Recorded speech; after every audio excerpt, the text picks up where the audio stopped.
अब एक ट्रेन बर्फ के एरिया से गुजरती दिखाई देती है और इसमें मेन कैरेक्टर लीजल बैठी होती है। ये एरा नाजी जर्मनी के दौर वर्ल्ड वॉर 2 का होता है। लीजल अपने छोटे भाई की डेथ ट्रेन में देखती है, जिसको एक जगह रुककर दफना दिया जाता है। अब 1938 का टाइम जर्मनी में दिखाया जाता है और एक गाड़ी स्नो फील्ड से गुजरती दिखती है जिसमें लीजल बैठी होती है। एक्चुअली वो अपने न्यू पेरेंट्स जो कि फोस्टर पेरेंट्स होते हैं उन उधर जा रही होती है, जिसमें से मामा का नाम रोजा और पापा का नाम हैंस होता है। वो अपने घर पहुंच जाती है। नेक्स्ट मॉर्निंग हैंस एक म्यूजिकल इंस्ट्रूमेंट बजा रहा होता है और लीजल को डाउनस्टेयर्स आने पर इसे गुड मॉर्निंग बोलता है। रोजा लीजल को कहती है कि तुम्हें मुझे मामा कहना है, जबकि हैंस को पापा कहना है। थोड़ी देर में दरवाजा खटखटाता है कोई और एक बच्चा होता है जिसका नाम रूडी होता है, जो बाद में लीजल का बेस्ट फ्रेंड बन जाता है। लीजल रूडी के साथ स्कूल जाती है। जब रूडी और लीजल स्कूल पहुंच जाते हैं और क्लासरूम में जाते हैं तो सब बच्चे खड़े होते हैं टीचर के सामने। टीचर लीजल से नाम पूछती है और इसको चौक देती है ताकि वो बोर्ड पर अपना नाम लिख सके। लीजल को लिखना और पढ़ना नहीं आता, इसलिए वो 3 क्रॉस लगा देती है बोर्ड पर जाकर, जहाँ से पता चलता है कि लीजल को लिखना नहीं आता। सब बच्चे हंसने लगते हैं, लेकिन टीचर सबको साइलेंस बोलती है और लीजल को सीट पर जाने का कहती है। इसके बाद लीजल घर आ जाती है। इसकी मदर लीजल को अंदर ले जाती है। नाइट टाइम में इसका फादर हैंस गुड नाइट कहता है और लीजल के पास एक किताब देखता है। हैंस कहता है कि यह रियलिटी में तुम्हारी है। लीजल कहती है ये किताब हमेशा से मेरी है, ये मेरे भाई की है। फिर वो पूछता है तुम जानती हो कि इसमें क्या लिखा है, जिस पर लीजल नो कहती है क्योंकि इससे पढ़ना नहीं आता। हैंस कहता है कि मैं अच्छा रीडर नहीं हूँ। फिर भी शुरू करते हैं। फिर वो किताब पढ़ते हैं। नेक्स्ट मॉर्निंग लीजल स्कूल में सब बच्चों के साथ यूनिफॉर्म पहने एक सॉन्ग सिंग कर रही होती है, जिसमें जर्मनी के लोगों की बात होती है। इसी दौरान नवंबर 1938 का टाइम दिखाया जाता है, जहां मार्केट में आर्मी शीशों को तोड़ रहे होते हैं और लोगों पर बिटर वायलेंस दिखा रहे होते हैं। हर जगह स्ट्रीट में पेजेस बिखरे होते हैं। अब एक जगह के और एक घर का दरवाजा कोई खटखटाता है और एक नया किरदार इंट्रोड्यूस होता है जिसका नाम मैक्स होता है। वो ज्यू होता है, यानी यहूदी होता है। वहाँ से वो सोल्जर से बचकर निकल जाता है। फिर दोबारा लीजल का घर दिखाया जाता है, जहाँ लीजल का फादर हैंस इसको रीड करना सिखा रहा होता है और ये भी कहता है कि अगर मैं मर गया तो मुझे यकीन दिलाओ कि वो मुझे सही दफनाएंगे और मुझसे प्रॉमिस करो। फिर हैंस इससे बुक ले लेता है और कहता है कि मेरे साथ आओ, तुम्हारे लिए एक सरप्राइज है। वो लीजल को बेसमेंट में ले जाता है, जहाँ दीवारों पर अल्फाबेट्स और वर्ड्स लिखे होते हैं। वो बताता है कि ये डिक्शनरी है और उसको चौक देता है और उसको कहता है कि तुम इन अल्फाज को यहाँ लिख सकती हो। लीजल बहुत खुश हो जाती है क्योंकि इसे पढ़ने लिखने का शौक होता है। लीजल थैंक यू पापा बोलती है। इसके बाद दरवाजा कोई खटखटाता है और हैंस को घर लेने आता है। लीजल को हैंस आवाज देता है कि जल्दी आओ वरना हम परेड मिस कर देंगे। नाइट टाइम होता है। सब लोग, पूरे टाउन के लोग एक जगह जमा हो जाते हैं, जहां एक आर्मी ऑफिसर स्पीच कर रहा होता है। वो कहता है कि नेशनल सोशलिस्ट रेवोल्यूशन के दौरान हमारी नेशन कम नहीं होनी चाहिए। हमारा डिटर्मिनेशन अपने आप को मोरली और इंटेलेक्चुअली साफ करना है। एजुकेशन, थिएटर, फिल्म्स, लिटरेचर और प्रेस, ये सब सपोर्टिंग पिलर्स हैं जो कि हमारी नेशन की शख्सियत को एक अलग शेप दे सकते हैं। यही वजह है कि आज रात हम सब इकट्ठे हुए हैं ताकि हम अपने आप को इंटेलेक्चुअल डर्ट से आजाद कर सकें। फिर वो दरमियान में बुक्स के ढेर को आग लगा देते हैं और वो कहता है कि हमें इलनेस को जड़ से उखाड़ना है, जिसने जर्मनी को इन्फेक्टेड किया हुआ है पिछले 20 सालों से। हम अपने दुश्मनों से फाइट करेंगे अगर जंग होती है, और हम अपने फ्यूचर के लिए खड़े होंगे जब तक हमें आखिरी फतह न मिल जाए। इस तरह की वार हमारे एनिमीज को खत्म कर देगी। लीजल सब गौर से सुन रही होती है और सारे लोग साथ में आवाज लगा रहे होते हैं। ऑफिसर ये भी कहता है कि ये कम्युनिस्ट और यहूदियों को हम खत्म कर देंगे। फिर वो आवाज लगाता है ग्रेट जर्मन अडोल्फ हिटलर। फिर सब लोग एक हाथ सीधा कर एक सॉन्ग सिंग करने लग जाते हैं। थोड़ी देर में सब वहाँ से चले जाते हैं।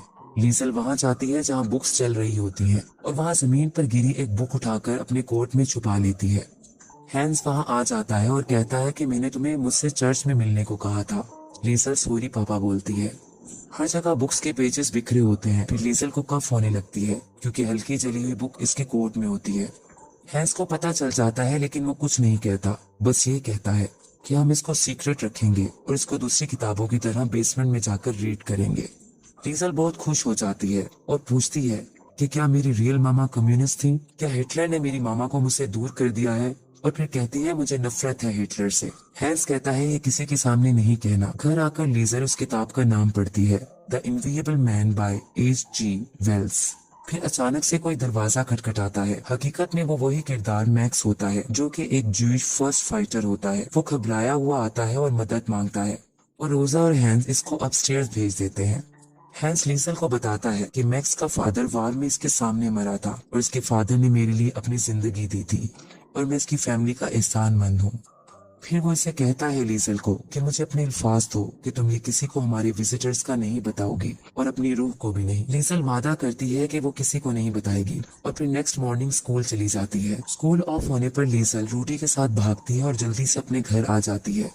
फिर रात को जब जूश मैक्स सोया होता है तो इसके हाथ में एक बुक होती है। वो इसके हाथों से बुक लेने लगती है कि मैक्स की आंख खुल जाती है और वो कहता है कि तुम क्यूरियस गर्ल हो। वो बुक इसे वापस कर देती है और पूछती है ये किताब किसके बारे में है। तो मैक्स कहता है ये हिटलर के बारे में है। फिर लीसल पूछती है क्या तुम हिटलर से छुप रहे हो, क्या तुम कम्युनिस्ट हो, तो क्या इन्होंने तुम्हारी माँ को ले लिया है। इस पर मैक्स कहता है कि नहीं, मैं यहूदी हूँ। नेक्स्ट मॉर्निंग रोजा लीसल के पास आती है और कहती है कि तुम्हारे लिए एक काम है। उसको लॉन्ड्री के कुछ कपड़े देती है और एक घर जाने का बोलती है। कुछ ही देर में वो रूडी के साथ उस घर में पहुंच जाती है जहां एक ओल्ड लेडी इल्सा होती है जो कि इसको अंदर बुला लेती है और इसको अपनी लाइब्रेरी में ले जाती है क्योंकि शायद वो जान जाती है कि लीसल को लिखने पढ़ने का शौक है।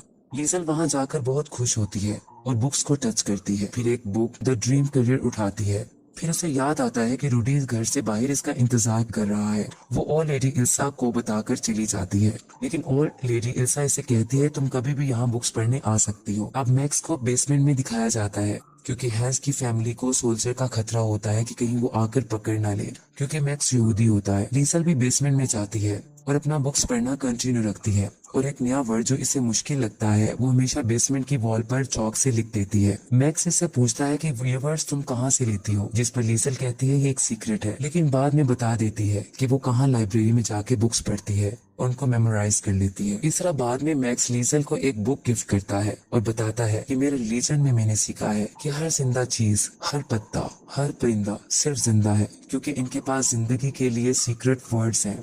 हम में और क्ले में फर्क सिर्फ वर्ड्स का है, अल्फाज जिंदगी होते हैं। फिर आहिस्ता आहिस्ता बहुत सर्दी बढ़ जाती है। स्नो फॉलिंग की वजह से मैक्स बीमार हो जाता है और बेसमेंट में सर्दी से रहने की वजह से अब लीसल को लगता है कि मैक्स मर जाएगा। वो अपने डेड ब्रदर की पिक इस पर रख देती है और हमेशा की तरह इसके पास बैठकर बुक्स पढ़ती है। The Invisible Man by H.G. Wells. एक स्ट्रेंजर एक सर्दियों के दिन फेब में बहुत ही तेज हवा और बर्फबारी में यहाँ आया। कोई इसके बारे में नहीं जान सकेगा जब तक कि वो मर ना जाए। इसके बाद लीजल उसी ओल्ड लेडी इल्सा के घर चुपके से विंडो के जरिए लाइब्रेरी में जाती है और एक बुक को चुरा लेती है क्योंकि इल्सा का हस्बैंड लॉन्ड्री लाने से मना कर देता है। तो इस तरह वक्त गुजरने के साथ साथ वो एक एक करके बुक चुराती रहती है लाइब्रेरी में चुपके से और रूडी भी इस बात को जान लेता है, लेकिन वो ये कहती है कि मैंने सिर्फ बोरो की है। इसके बाद लीजल रूडी को मैक्स के बारे में भी बता देती है। अब बहुत सारे सोल्जर्स बार बार इसी एरिया में चेकिंग के लिए आते रहते हैं कि कोई कम्युनिस्ट या यहूदी तो यहाँ नहीं रह रहा। लीसल की फैमिली अलर्ट रहती है। तरह दोबारा सोल्जर का रेड होता है। पूरे एरिया के लोग अपने बैग्स को नाइट टाइम में घरों से बाहर ले जाते हैं और एक तरफ मूव करते हैं। मैक्स को घर छोड़कर हैंस रोजा लीसल के साथ भी उसी जगह पर जाकर छुप जाते हैं, लेकिन मैक्स बेसमेंट से घर से बाहर आ जाता है और बाहर आकर बहुत खुश होता है। मैक्स खुशी से आसमान के तारों को देखता रहता है कि अचानक से सोल्जर की वैन आ जाती है। वो खुद को जल्दी से छुपा लेता है। नेक्स्ट डे मैक्स ये डिसाइड करता है कि इसे यहाँ से चले जाना चाहिए ताकि ये फैमिली इसकी वजह से मुसीबत में ना आ जाए। लीसल को मैक्स के यहाँ से जाने का बहुत दुख होता है। मैक्स रात के अंधेरे में निकल जाता है। लीसल बहुत रोती है और हैंस और रोजा भी परेशान हो जाते हैं। फिर नेक्स्ट डे पता चलता है कि लीसल का बेस्ट फ्रेंड रूडी इसको एलीट ट्रेनिंग के लिए सिलेक्ट कर लिया गया है जो वो समर में स्टार्ट करेगा। हैंस को भी इसी दौरान एक पोस्ट आती है कि आर्मी के लिए सिलेक्ट कर लिया गया है। लीसल कहती है कि हर कोई जा रहा है, इवन के रूडी भी। हैंस कहता है कि अपनी मामा रोजा का ख्याल रखना क्योंकि वो स्ट्रॉन्ग नहीं है जितनी वो दिखती है। इस तरह हैंस भी चला जाता है। अब बहुत ज्यादा अरसा गुजर चुका होता है। लीजा स्टेयर्स में किताब लिए बैठी होती है। इतनी देर में रेंजर्स की वैन वहाँ आती है और हैंस उतरता है। लीसल इसे देखकर खुश हो जाती है और पापा कहती है कि आप घर वापस आ गए हैं। हैंस अपने घर में बैठा लीसल से बात करता है। लीसल कहती है कि मैं मैक्स के बारे में सोच रही थी, हैरान होते हुए कि वो कहाँ है। हैंस कहता है मैं भी। इस तरह वॉर दोबारा शुरू हो जाती है क्योंकि वॉर डेज होते हैं। नेक्स्ट डे सब कुछ मिट चुका होता है, घर टूट चुके होते हैं, डेड बॉडीज हर जगह बिखरी होती हैं, बिल्कुल सब खत्म हो जाता है। सोल्जर एक जगह के नीचे से एक जिंदा लड़की को निकालते हैं। वो लीसल होती है। लीसल बच जाती है और जख्मी होती है।